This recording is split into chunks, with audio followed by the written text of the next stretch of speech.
Yes, welcome to sunny Stockport and all. I'm fine, mate. First time here, but your reputation's been here long before you, hasn't it? I'm sure that... certainly precedes... I always see you as like the Oliver Reed of pop. Oh my God. I'll take that as a... funnily enough, Oliver Reed was born on the same day as me. Was he? February the 13th, yeah. Exactly the same... same year and everything? Day. No, All right, I'll get you for that. Yeah, fair enough. And, but you've got this big reputation of the... you're probably on your way here, you pillaged a couple of villages, slayed a dragon. If I did do that, I wouldn't admit to it, would I? Are you sure you wouldn't sooner be in Black Sabbath, something like that? No, I mean, maybe it's a hankering after Led Zeppelin or something, I suppose. Probably. I don't know, really. It's funnily enough, I got invited. I met Robert Plant. It's really strange. We were talking about meeting your heroes. Yeah. And I met Robert Plant. Mm. And what a nice man. What a nice man. He was great. He was brilliant. And he invited us to his album launch, and I can't go. Oh, I really stiffed him, though, but I can't tell you that story. Come on. No, I'm sorry. Yeah, really got him. Come on, give it. No, I know it involves dirty things. Right, fair enough. I can well imagine. Percy's his nickname, isn't it? Yeah. Anyway, we digress. New Order, then.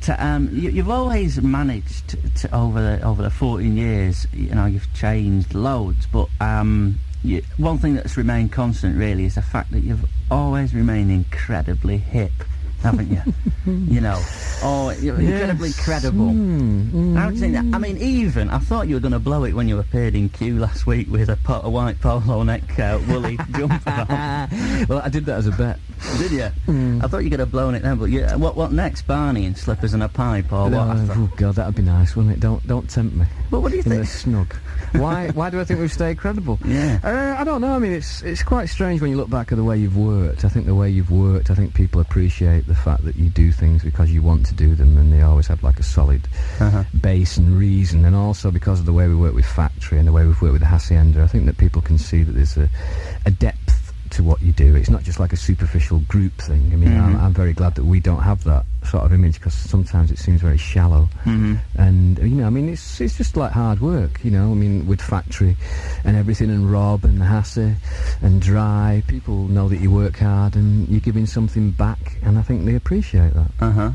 But I mean, that's just Mancunians, really, isn't it, that you're giving? Well, yeah, but I mean, I live in Manchester and they're the most important people. I mean, to me, it's like politics really are very far away, but like your personal politics are the ones that matter, and you affect the people around you and hope that it spreads. That's my idea of it, really. You could do, you could do anything, really, and get away with it, couldn't you, lot? No, I wouldn't go that far. The people that have lost the credibility. I mean, like Bowie, when he did that thing with Bing Crosby, that little drummer boy thing, he blew it a bit there, but I mean, you lot could do something like There's No One Quite Like Grandma and get away with it. Yeah, I mean, I think it's like your sense of humour as well. I think that people realise that your sense of humour comes across very well. I mean, it's quite strange, because I was talking to a friend of mine, and his girlfriend's just moved back to London. She's from London, because she couldn't stand the northern sense of humour. Yeah. Because it was the way you put people down, and the way you put yourself down, and you're always taking the mickey out of everybody.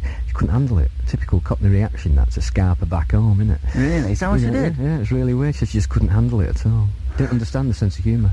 I've heard that happen before. Well, not in particular, but I've heard stories like that before, that they can't really. I mean, it's quite honest, really, which is why why we're still here and why we still believe in it. So it's nice. So 14 years then, you're like an institution now, aren't you? Scary, isn't it? Scary. You'll be saving rainforests and everything soon, won't you? No, I wouldn't go that far. Save the Irwell before I got to the rainforest. You probably have to, and also... Oh my God, yeah, you could sieve that thing, couldn't you? It's a long time to cover, and as soon as we've not got much time, we'll kick out the early years. Apparently you were in a Joy something band, weren't you? Yeah, Bit of a miserable lot. Heady days. No, they weren't, actually. That was what everybody used to say about us. It's like saying I'm the Oliver Reed of pop, innit? No, I mean, I enjoyed it immensely, Joy Division. I still do. I still think it has a big impact on people's lives. It's nice that, with like your success with New Order, you're reaching, different ages and new audiences, and these people actually go back and listen to your old stuff. It's like playing, your niece, a Nico record or a Velvet Underground record or something, and it's quite wacky the way these things come round. Like, like Velvet Underground, we're actually playing with them in Dublin at this Peace Festival thing. And that's amazing to play with the Velvet Underground. To play with the Velvet Underground. I mean, I'm doing it for the Peace Festival, which I think is a very, very important issue. which we need to address. But how do you feel about them coming back, though, you know, the Velvet Well, Underground? you see, I mean, I'm such a fan. I don't care. Because, like, to me, if they can come back and have a hit with whatever they want and get a whole new audience, then that just gratifies. And it also stops me wandering around telling people to listen to them. Save me that job. So do you still play old songs? Do you still dust off the old Joy Division songs and play them again? We tend to do them mainly for our own enjoyment, like on special occasions or something, maybe, you know, for an encore and stuff, which we haven't done any gigs for a while. But I've noticed. You know, I know, it's we still dust them off. I mean, they're still great songs, and it's also nice and freeing in a way when you play a Joy Division song, because you're not Joy Division anymore.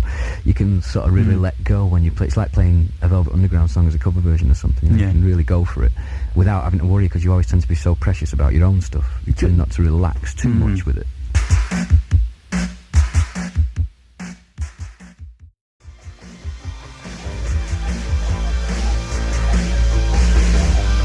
Just out of interest, what did you make of Paul Young's version of Love Will Tear Us Apart? I quite liked it. I mean, it was like, you know, She's Lost Control when Grace Jones did it. I'm never that precious about anything that it'd upset you. Yeah. You know, I wouldn't let, somebody covering a song. To me, it's more of a compliment, like, you know, and it's always a nice compliment, like when U2 were doing Love Will Tear Us Apart and stuff.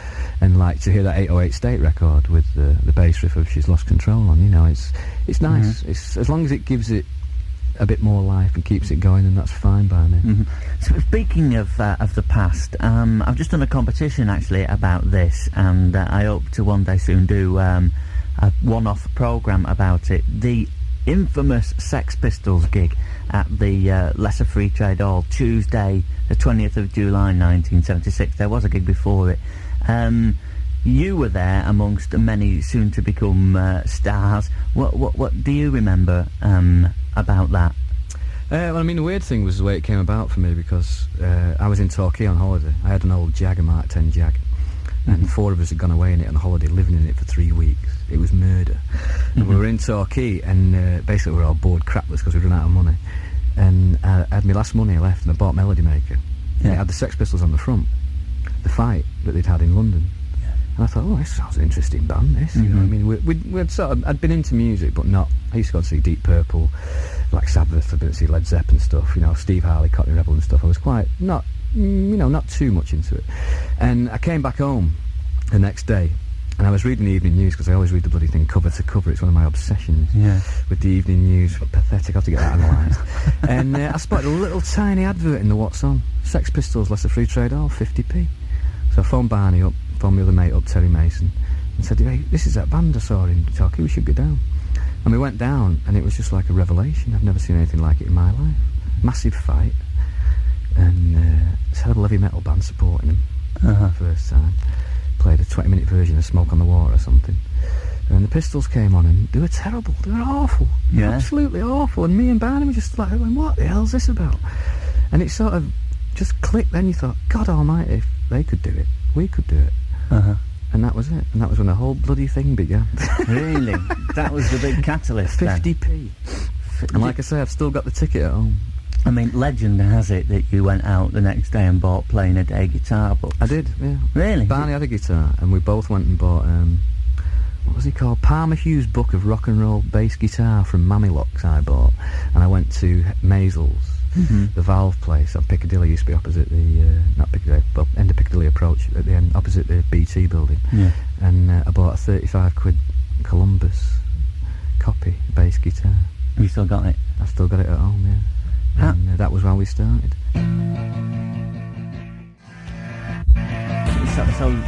So inspiring, really, yeah. And I don't know why, because they weren't inspiring musically. It was just a crack.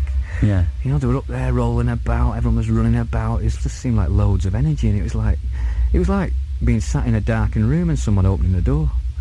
And with the sun outside and going, yo! And that was it. How did it feel then to years later when you toured America with, was it the Sugar Cubes and Pearl. And Pearl? Yeah, how did it feel that, you know, that same guy was now like, was it third on the bill? I could tell you a story about him, mate. Go for it then. No, I cannot do that. That's the second story you've not told me today. Yeah, no, I'm sorry about that. I'll tell you off air. You're fond of it was nice. I mean, it's like, you know, meeting him as to meet the guy that gave you the whole thing Yeah. was very strange. And I mean, he's got a problem, right? In that he always has to be Johnny Rotten, and to my mind, he plays up a bit too much, and I couldn't really find an angle to get into him, to talk to him personally. Yeah. Which I thought was a shame. I think he's got loads of guards up. I mean, it's strange because I went to the Orb concert with him in London not long ago, actually. He'd been to see the football and he was bladdered. And he said to me, I said, come on, we'll have a walk in the audience. And he said, no, you can't go out here. Yeah. I was going, come on, you and me, man. Don't worry about it. It was me and my mate, Kev the Hammer. And we took him out in the audience. And he was right. He couldn't walk round. He was hassled so much, and even though you're pushing him away and going, listen, right, we'll just come out for a drink, don't give us any grief or whatever, he really does live a dog's life. He's so well known that people just beeline for him and bug him to death. I'm lucky in that respect that I'm not well known. Maybe because of my reputation or whatever, right, people do tend to leave you alone. Yeah. Which I appreciate greatly. Yeah. But it was sad, and it's just like, I think he puts his guards up and he sits behind this fence of being Johnny Rotten, and you don't see much of John Lydon. Do you think he sadly tries to live up to the image that was Johnny Rotten all the time? Possibly. I mean, I saw him on the Word that time when he was... Yeah, I mean, you see, but like to me now he tries too hard. Yeah. And I think that really if he spent as much energy working on his music as he did on working on his image. Yeah. I mean, he asked me to play on his next LP, and I was chuffed to buttons. You know. Definitely, man. God, the man could, chop my mother's head off and still play on his LP. I don't mean that. Yeah. You know what I mean? Hey, you never know. You might end up playing on the next Robert Plant one, I know. I know, it'd be good, wouldn't it? I offered it him, but he wouldn't have it. Miserable sod. I've watched your face for a long time.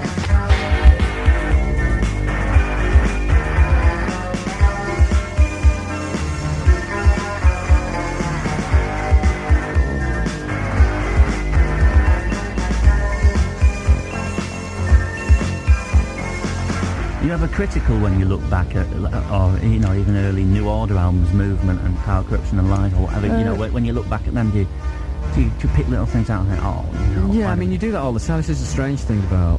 It's very hard to enjoy your music when you've done it yourself. I mean, I was reading an interview with that guy at Depeche Mode, and he was saying that, like, he can't play an LP he's done for, like, 2 years afterwards, because that's when it doesn't become, like, present, and he can actually enjoy it, and it's sort of the same thing.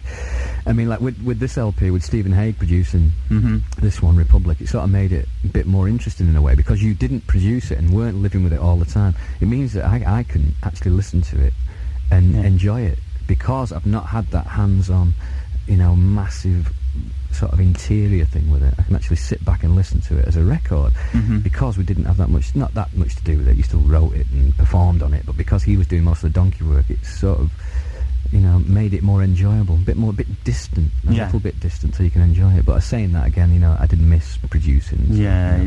It's half a dozen of one. Yeah, six of one, half a dozen of the other. Whatever. What about this? Coming through. I'm trying to race through your old albums now, rapid no style. Problem. No problem. Up to Low Life. Some say your finest moment, don't they? I mean, Well, I mean, to me, I never look at like your music in blocks as LPs. It's like, to me, it started with Joy Division, and it just goes straight the way through. There's like little lines drawn. I don't differentiate between LPs because I can see the vein going through the whole lot of them. And I mean, it's like people were saying that this one's more rockier and more guitar-y, and it sounds a bit darker, like Joy Division. Yeah, that's what European journalists were saying to us. Yeah. And I was thinking, I'd never thought that. So you don't. If you started thinking about what people think about your music, you'd never enjoy it anyway. Do you? I mean, like those albums, those middle albums, I always thought were more ballsy, more kind of muscle to them. More. Well, you were sort of younger less atmosphere in a way, and maybe, I don't know. I mean, I'd have to really sit there and maybe listen to it track by track. Maybe we'll say that for another program, and analyse it in that way. But I mean, to me, I don't know. I like it all. Technique was far more dancey than the others. And are you very much into dance, Olivier, or was it just a conscious decision to go with what was happening at the time? No, I mean we were sort of involved. I mean we were in Ibiza when we recorded it, when the whole acid house thing started, and we were partaking in all the raves and stuff. So I suppose he did get caught up in it, and because it was so sort of alive and vibrant, it was like a new punk thing. It was like a bit of a rebirth that you tended to use it, why not? But again, it's like there's so many people doing it now. Yeah. You don't feel a need Mm-hmm. to do it now. It's like maybe now you can relax and just be yourself a bit. Uh-huh. Do you worry about changing a lot, though, the reaction that you get, you know, or do you think it's vital to keep changing? I don't worry about it because, I know times when, as far as I was concerned, we made music just as good as music we make now, and we were sat there with 6 people in an audience selling 5 records. You know, you do it for yourself. I don't really worry about, it's like, to me, even if it hadn't got in the charts, you know, or whatever, I'm still happy with it. Mm-hmm. And that's the thing that spurs me on. I think that you can get sucked into this kind of chart peer pressure thing, whereas if you don't have a hit, you're finished. Yeah. I think that's a sad aspect of the business, and I think a lot of record companies fall for that. Oh God, we've made a great record, but it's not hit, we better get rid of them. You know, stereo MCs suffered from that. They made great records, but just because they didn't cross over or whatever, they had a hard time. So, you know, I don't really worry about that. I do things for myself, and as long as we're happy with it, then, you know, that's the important thing. That's the main thing, yeah. What about, and then came World Emotion, which was, hey, you know, County have just got to the, Stockport County have just got to the Autoglass finally playing at Wembley. There's no chance you could knock us a tune up. Hey, if they asked us, it might happen. Hey, that whole thing about World Emotion was very nice, because basically we did that Best and Marsh thing with Tony. Yeah. He didn't have any money to do a theme tune, so he asked the 4 biggest suckers he knows to do a theme tune for him. And the guy who worked at the FA heard it and thought, oh, they've written this specifically for a football programme. Yeah. Ding, you know, why not ask him to do it? And it was really nice. You know, this is one thing about being in a group where you can put you in some wacky situations, like meeting Gascoigne and John Barnes. Well, that was just a great day. The rap that Barnes did was probably the only thing he's done for England, really, hasn't it? Don't be horrible. It's got to be true, it's true. Don't be horrible. But it was such an interesting thing. Yeah, doing it. You know, doing it was great. It was so, you know, wow. Still do it all the England football team. Magic. How did you feel when Waddle put that last penalty over the bar, though, and they went out to Germany? But, you know, that's life, innit? You can do some things, you can't do it all. It was really sad because of the doing the record, you had such an interest in it, which was nice. It rekindled my interest in football a lot. Yeah, I think it did a lot for everybody anyway. Doing that, doing well in the World Cup. Maybe it'd be nice to do one for United now when they're in the league. No, please. We'll be there. We'll be there. Now, don't be upsetting. Don't be upsetting me now. What about, you could do the Olympics, though. If we get the Olympics, you could do that. I think we've actually been someone's little not an inkling. I think it's got to be, Annie. I think it's got to be. Well, I was hoping for the Eurovision Song Contest myself. Nah, it's either who's got that, Sonia? Yeah, Sonia. Sonya's got it, yeah, you could have done that one. I know. Express yourself. Big long wait for after Revenge, and and you, including Revenge and Electronic and the other 2, and you did your producing and everything. Was all that inevitable that it was something you had to go I think through? after 14 years, I think you just got to the point where you're just living in it. It's like being in a family, you know. It's nice to just get out and spread your wings, untie you the apron strings, and get out for a bit. And also, it's like you've lived and breathed New Order for so long, and it's like it was just a matter of finding yourself. Everyone was fed up. Yeah. You just needed a break to sort of get yourself going again. A bit of excitement, it's like dressing the old lady up in stockings and suspenders, isn't it? Did you learn Gets a it? bit going. But the thing is that when you did have the time off, it was really nice to come back. Yeah. Because you were able to stand outside of it and say, "Wow, God, New Order weren't that bad, Yeah. He's not that bad, Barney." Yeah. I actually enjoyed. We all, I think. Yeah. Enjoyed coming back together again. There's lots of reports though that you and Barney don't see eye to eye, you don't get on all the time. Are those exaggerated or are they underplayed? It's like your brother, isn't it? I've known Barney since he was 11. Yeah. I've known him for 26 years. Do you think it's inevitable in sometime in 26 years, especially when you're sort of, working together like that long, that something's gonna. It's like your brother, isn't it? It's like my brother. I love him. It's it. Yeah. Do you think he's the glamorous one in New Order? Ooh, why? What do you think? Maybe we could have a listeners' poll. No, maybe we shouldn't have a listeners' poll. I'm supposed to be going out and enjoying myself, so I don't want to depress him. Oh dear. Well, some people suggested that the reason for the long delay since Technique was that maybe you were scared in a way that you weren't able to follow something as good as Technique. No, it's the same thing. It's it still comes down to doing something for yourself again. If we'd wanted to make some Russian folk song album, Yeah. and we believed in it, then we'd do that. Yeah. It's not. That's certainly not the case. No way. I mean, and it's daft to say it because we had our first number one in between them anyway. True So enough. World in Motion was the most popular New Order song. It didn't sell anywhere near as much as Blue Monday, Yeah. but it's deemed to be Yeah. the most popular. Uh-huh. And so, did you go, when you moved on to do Republic, did you go into the studio with set ideas already, yourself I'm talking about now, or did you all get together? We sort of got some ideas together, all together. Yeah. And then we went in with Stephen Hague, and Stephen Hague sort of bullied us through it and worked us through it. I think we really needed someone to take the reins, if you like. Yeah. I mean, we had quite a bad period with Factory, because Yeah. we were making it at the same time that we were having all the problems with Factory, which sort of really, really clouded your enjoyment of the whole thing. Really? Which was very sad. I mean, I'd have given anything to do this LP, again, without all that. Really? But I mean, it's like Bernard was saying, it did give you an anger. Yeah. And I think it comes across in the record. It's Yeah. a bit angrier. It's a bit dark. I haven't time to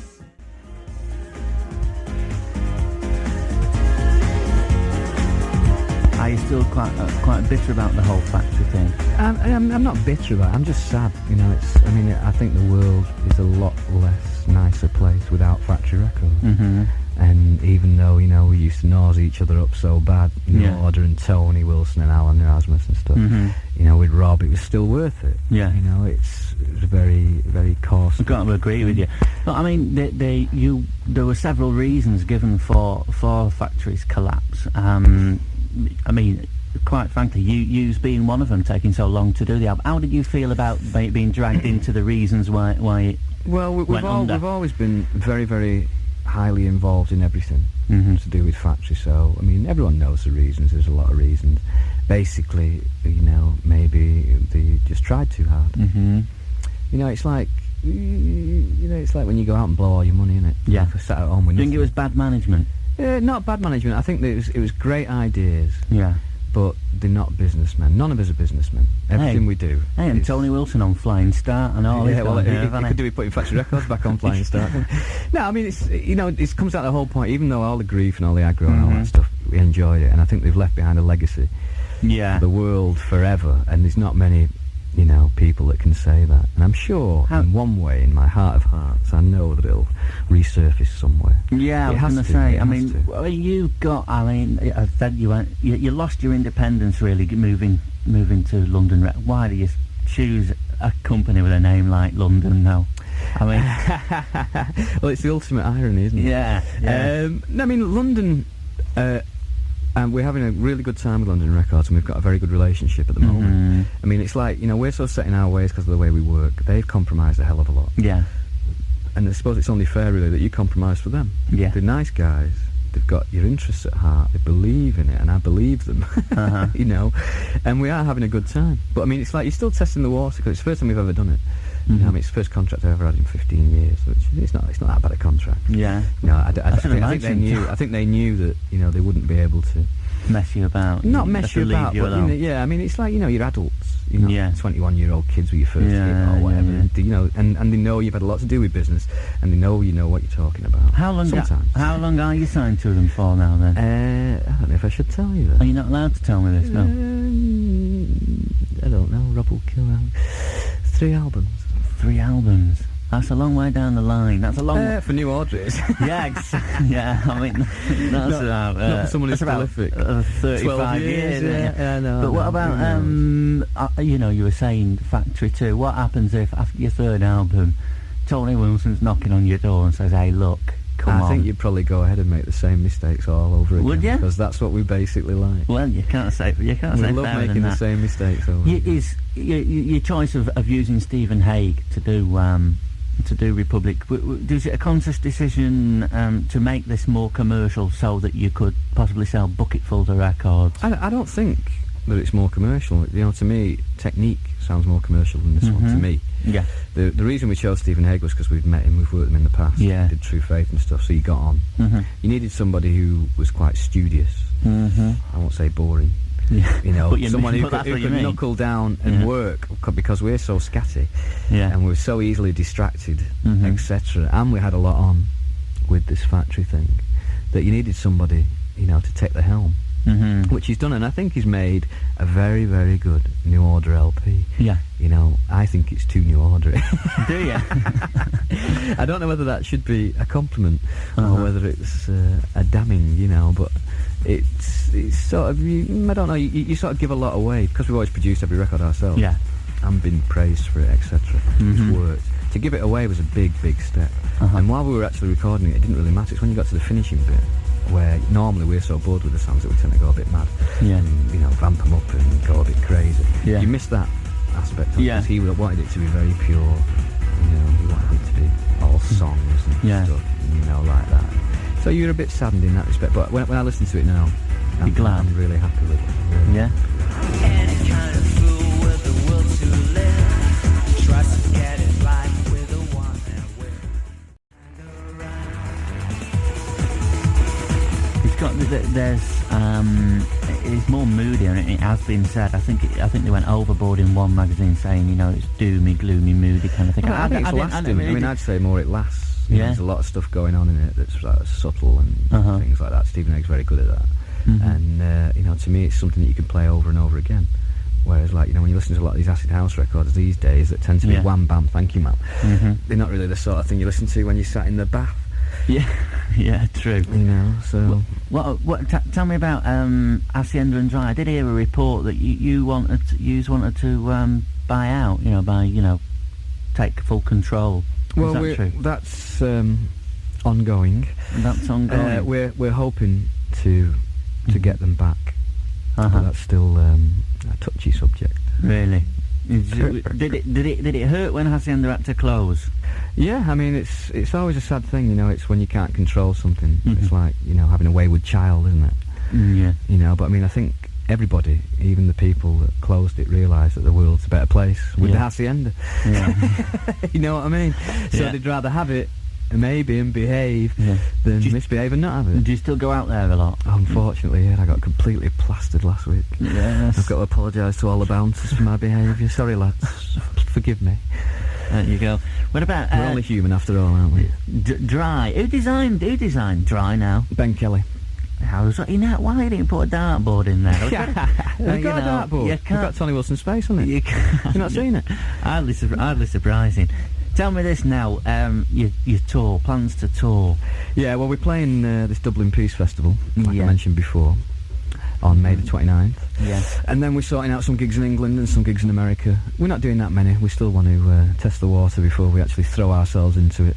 What about a Manchester date? Oh yeah, we'll be doing one. When can we see that? It's going to be July, August, nice and sunny, hopefully. Although knowing Manchester, really, it'd be rotten, wouldn't it? What kind of an outside one? Or well, it'd be nice to do an Eaton Park type thing again, because I mean I had such a great time on that. Yeah. I mean, if you talk about factory going, they took them up with a bang, didn't they? Yeah. Eaton Park was a great day. Yeah. What about a little Haçienda date sometime? I'd love to. Yeah. I'd absolutely love to. Well, wait, what is it with Barney that doesn't like touring? I mean, I understand. Yeah. You know, I mean, it's very demanding, and it's very mentally and physically punishing. And you know, I agree with him totally. It's true. It does your head in. Does it? It does your head in completely. But you love it so much. I mean, the rumours are that Barney hates it, you like it, and that it's kind of, you know. I mean, so you're a glutton for punishment, are you? I must be. But how long have I been in here? No, I mean, I like it, and that's it. You know, it's like, personal tastes are personal tastes. You can't.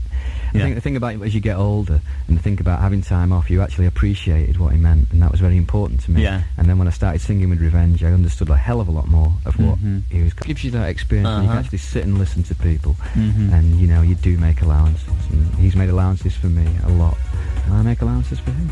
Whatever he wants to do is fine by me. I turn sideways to the sun.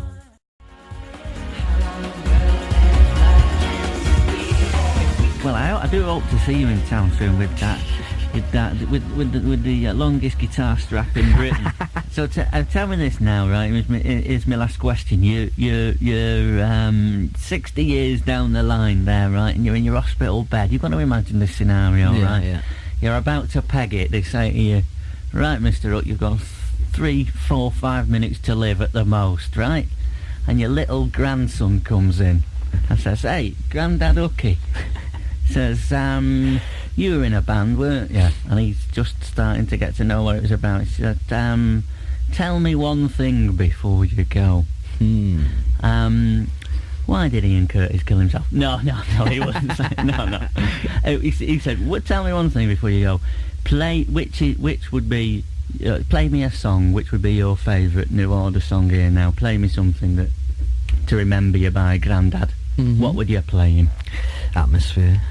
Atmosphere. Fair enough. Here we go. Fair enough. Well, thanks a million for coming in. You're welcome, mate. It was a pleasure. Best of luck. It's quite one of the best interviews I've had for a while, actually. Thank you. Well done.